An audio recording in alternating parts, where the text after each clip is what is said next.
कैसी शाम सी तेरे नाम सी, जो पढ़िया ना मैं की पैगाम सी।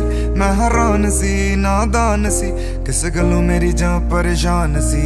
तेनू हसदे वेख के बार बार, तेनू पुछी ना मैं कदे तेरे दिल दी सार। तेरा इंतजार मेरी समझों बाहर, किदां कटे ने तू दिन में तू हार हार।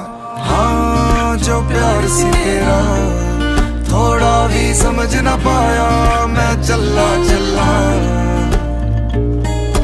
हाँ दिल पछतावे, तेरे बिन हुण रह ना पावे कल्ला कल्ला।